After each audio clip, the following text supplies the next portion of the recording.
안녕하세요. 생활인의 시계 김생활입니다. 저는 판교에 있는 현대백화점 티소 부티크에 나와 있습니다.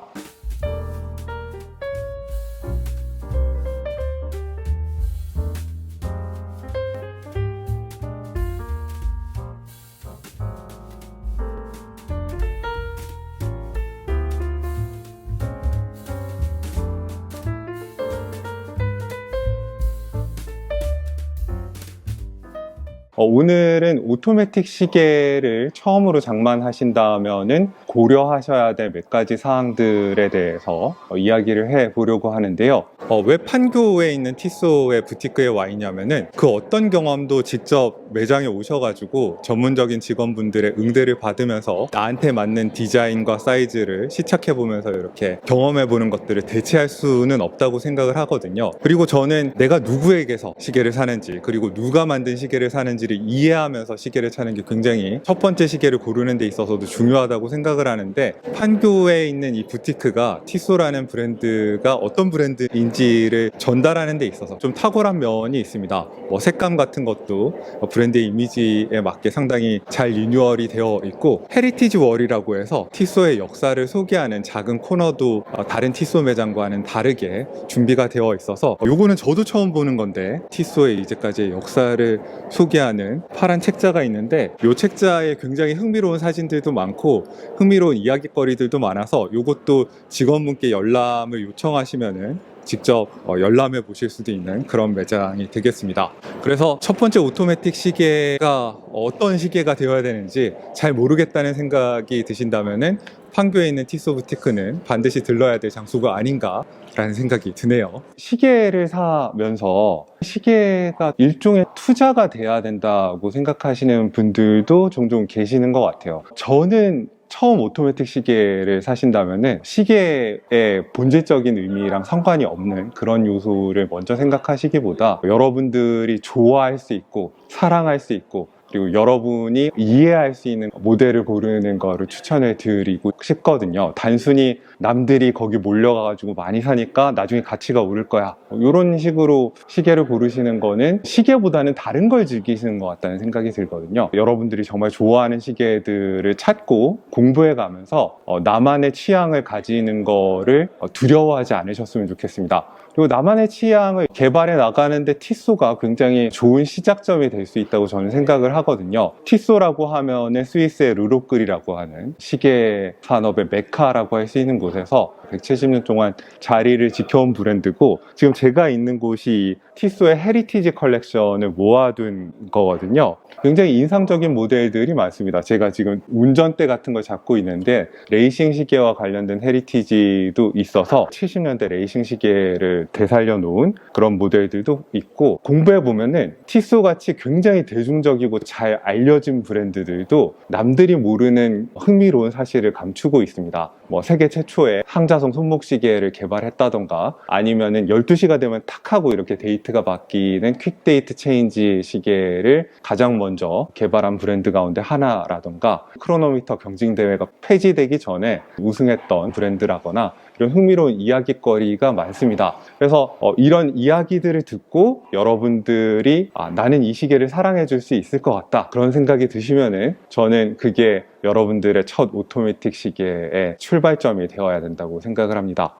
자, 오토매틱 시계를 처음으로 고르실 때 두 번째로 고려하셔야 할 사항은 제 생각에는 물론 가격입니다. 우리가 무한정으로 예산을 가지고 있는 이런 이상적인 상황이 아니니까 현실에 살고 있는 생활인이잖아요, 다들. 그래서 가격을 고려하지 않을 수 없는데, 어떤 분들은 이렇게 조언하시기도 합니다. 어차피 시계를 깊게 좋아하다 보면은 비싼 시계를 사게 되니까 처음부터 비싼 시계를 드리는 게 돈을 아끼는 길이다 라고 말씀하시는데, 저는 그렇지 않았거든요. 제가 시계를 좋아하는 시간 동안 여러 시계를 들이면서 취향이 바뀌기도 하고, 그리고 제가 옷을 입는 스타일 같은 것도 바뀌기도 하고, 그러면서 시계도 또 다시 장만해야 되는 그런 순간들이 있었거든요. 그래서 만약에 너무 큰 돈을 들여서 나한테 부담스러운 예산을 들여가지고 시계를 샀을 때 이게 내 취향이 안 맞으면, 그리고 혹시 내 취향이 바뀌면 어떻게 되냐, 이런 것도 좀 생각을 해보신다면은 너무 부담스럽지 않은 가격대에서 시작을 하는 게 맞지 않나라는 생각이 들고, 너무 시계가 내 예산에 비해서 컸기 때문에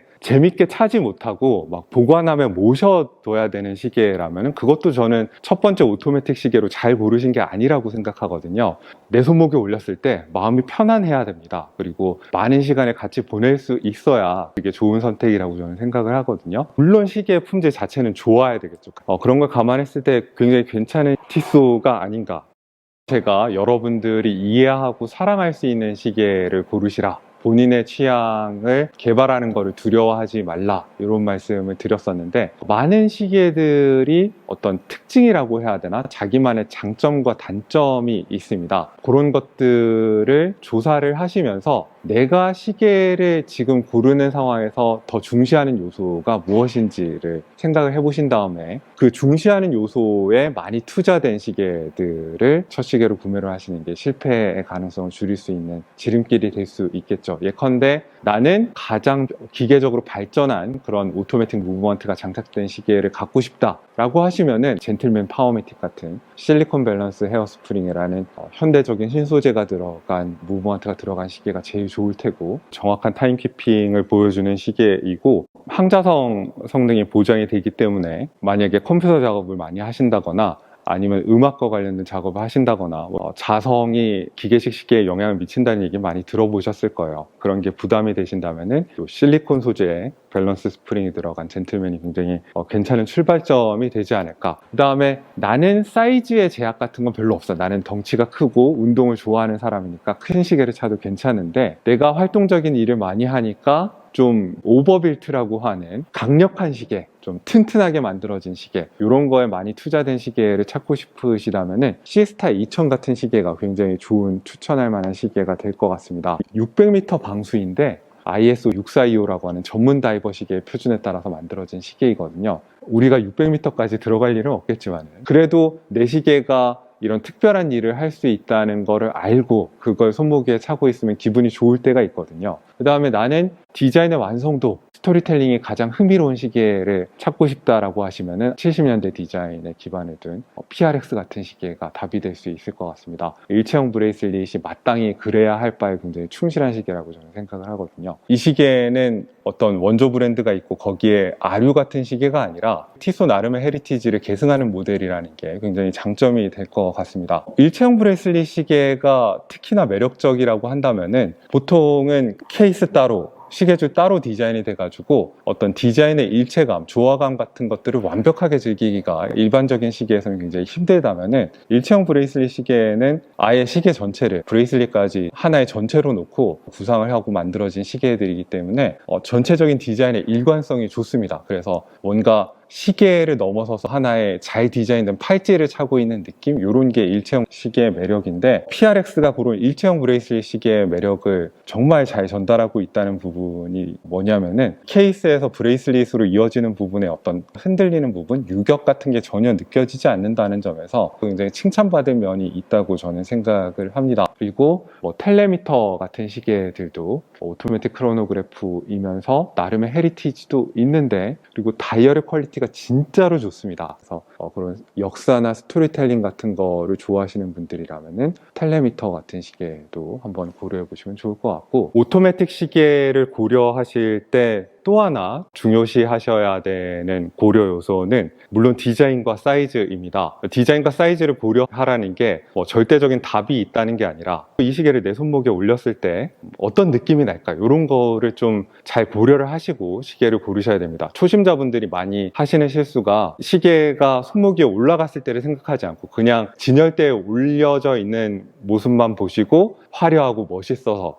눈에 띄어서 이렇게 장만하시는 경우가 많은데, 그렇게 되면은 평소에 옷차림과 안 맞는 시계를 들이셔가지고 활용도가 떨어진다던가 내가 필요로 하는 사이즈에 비해서 너무 큰 시계를 들인다거나 이런 문제가 생길 수가 있거든요. 여러분이 시계를 처음 고르신다면은 시계만 보이면 안 됩니다. 시계가 내 옷차림 중에서 한 부분을 이루는 요소이기 때문에 전체적인 조화를 생각하셔야 된다는 걸 가장 먼저 말씀을 드리고 싶어요. 그래서 여러분들 눈에 예쁜 거보다, 화려하게 보이는 거보다 한 단계 톤 다운된 그런 디자인을 고르시는 게 좋습니다. 그래서 사실 초심자분들이 이런 젠틀맨 파워매틱 같은 단순한 디자인들을 잘 안 고르시는 경향이 있는데 저는 굉장히 진지하게 이런 심심할 정도로 단정한 디자인들에서부터 출발해 보시는 것도 고려해 보시라는 말씀을 드리고 싶고, 언제 어디서나 첫 오토매틱 시계는 많이 시간을 보내실 수 있어야 된다라고 생각을 하는 편이고 그렇게 추천을 드리는데, 젠틀맨 오토매틱이 항상 보면은 좀 적당히 화려함을 갖추고 있으면서도 디자인이 심플하기 때문에 거의 모든 옷차림에 다 어울립니다. 수트로 차려입으실 때나 아니면 뭐 추리닝 차림으로 뭐 슈퍼마켓을 간다거나 그럴 때 다 잘 어울리거든요. 그리고 또 옵션을 여러 가지를 제공을 해서 이렇게 실리콘 밸런스 스프링이 들어간 다이얼이 막혀있는 버전도 있지만, 이게 너무 심심하다, 나는 좀 화려한 게 필요하다 그러면은 오픈하트라고 해서 기계식 시계의 가장 흥미로운 부분인 심장부를 노출해서 보여주는 장식도 되어 있습니다. 그런 오픈하트 시계도 있으니까 젠틀맨도 굉장히 좋은 시작점이 되지 않을까, 그런 생각이 들고, 사실 사이즈에 대해서는 정답이 있는 것처럼 말씀하시는 분들이 많으세요. 그렇지만은 저는 여러분들이 손목에 올렸을 때 불편함이 느껴지지 않고, 그리고 그 시계가 정말 마음에 든다면은 뭐 좀 작으면 어떻고 크면 어떤가 이런 생각을 갖고 있긴 한데, 정석은 말씀드려야 됩니다. 보통 이렇게 시계를 손목에 올렸을 때 그 스트랩 내지 브레이슬릿이라고 하죠. 브레이슬릿이 아예 안 보이는 것보다는 여기 살짝 아래 위로 다 이렇게 스트랩이 보이는 게 보통 맞는 사이즈라고 얘기를 합니다. 드레스 시계 같은 걸 고르실 때는 좀 스트랩이 많이 보이는 작은 시계, 얇은 시계 이런 것들이 더 예쁘다고 평가되는 경향이 있고, 그리고 다이버 시계나 파일럿 시계 같이 용도가 있는 험하게 쓰려고 이렇게 작정한 시계들은 자기 사이즈보다 약간 커도 허용된다는 그런 관념 같은 것들이 있습니다. 그리고 사이즈를 판단할 때 이렇게 보시고 시계가 큰 것 같아 이렇게 판단하시는 분들이 있는데, 이렇게 봤을 때는 모든 시계가 여러분의 손목에서 커 보일 겁니다. 왜냐하면 우리 눈은 가운데를 이렇게 상대적으로 큰 것처럼 이 상황에서는 인식하기 때문에 정확한 사이즈를 판단하기 위해서는 이렇게 보는 거는 별로 좋은 방법이 아니고, 정면 거울에서 이렇게 봤을 때 스트랩 양쪽이 내 손목 위에서 노출이 되는가, 이런 걸로 사이즈를 판단하시면은 더 정확한 판단을 하시는 데 도움이 될 겁니다. 또 하나 사이즈 관련해서 중요한 부분은 손목 사이즈랑 덩치나 키 같은 게 반드시 비례하는 건 아닌데, 키가 좀 크시다거나 아니면 덩치가 좀 있으시다거나 그러면 손목 사이즈가 가늘어도 좀 큰 시계를 하시는 게 전체적인 조화가 맞아 보일 때도 있거든요. 보통 시계 커뮤니티나 아니면 유튜브 같은 데서 나오는 조언들이 손목 사이즈에만 너무 초점을 맞춰서 말씀하시는 경향이 있는 것 같은데, 본인의 키나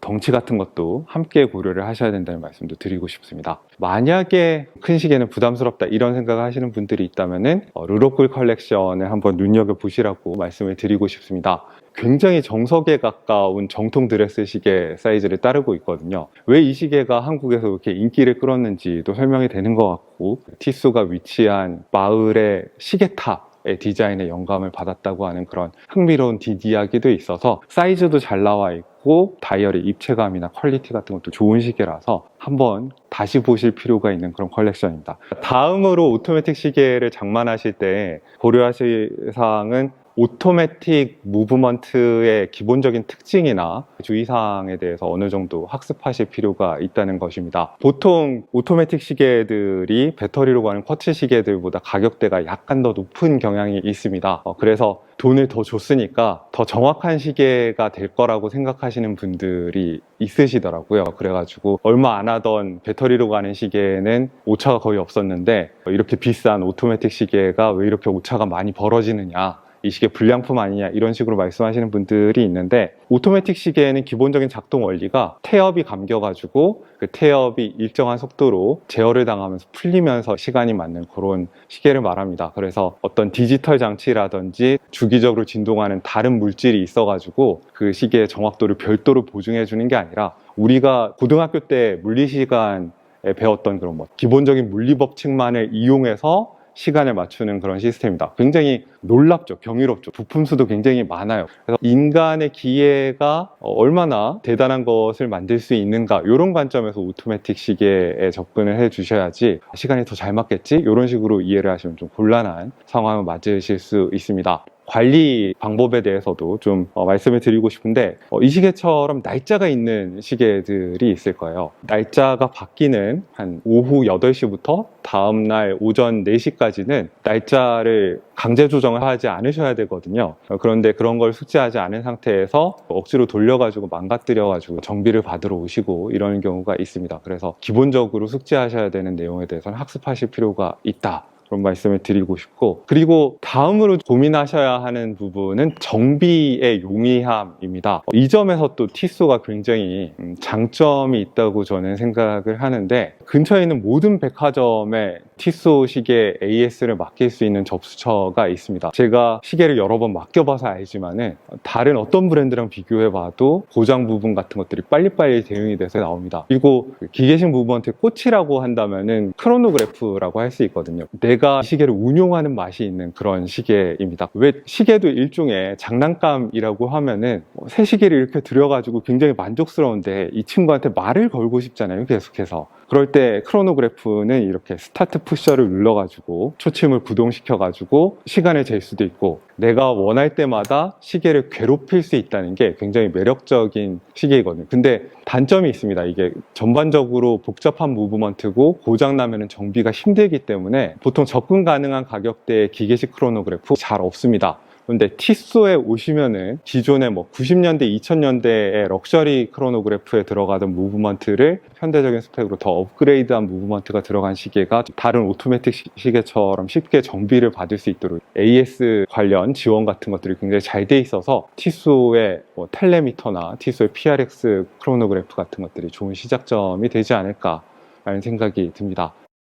티소가 전 세계에서 숫자로 따지면은 스위스 메이드 시계를 가장 많이 파는 브랜드일 거예요. 그래서 굉장히 다양한 옵션들을 여러분들한테 제공을 하고 있습니다. 그래서 나한테 맞는 시계가 어떤 건지 잘 모르겠다 싶으시면은 티소 매장에 오셔서 친절한 직원분들과 상의도 해보시고 다양한 가능성들을 탐구해 보시고, 또 시계에 대한 스토리 같은 것도 공부해 보시면서, 티소 시계들은 저희 채널에서 거의 다 리뷰를 했습니다. 그래서 티소에 관련된 이야기들 같은 것들은 저희 채널에서 다 여러분들이 접근 가능하시거든요. 자체적으로 공부도 해보시면서 첫 오토매틱 시계를 장만하는 즐거움 같은 것들을 누려보셨으면 합니다. 저는 지금까지 판교에 있는 티소 부티크에서 오토매틱 시계를 처음 들이시는 분들을 위해서 핵심적인 팁이라고 해야 될까? 그런 것들을 전달을 해드리고, 그리고 왜 첫 번째 오토매틱 시계를 고려할 때 티소를 건너뛰면 안 되는지, 티소가 왜 중요한 브랜드인지 이런 것들도 전달해 드리려고 노력을 했습니다.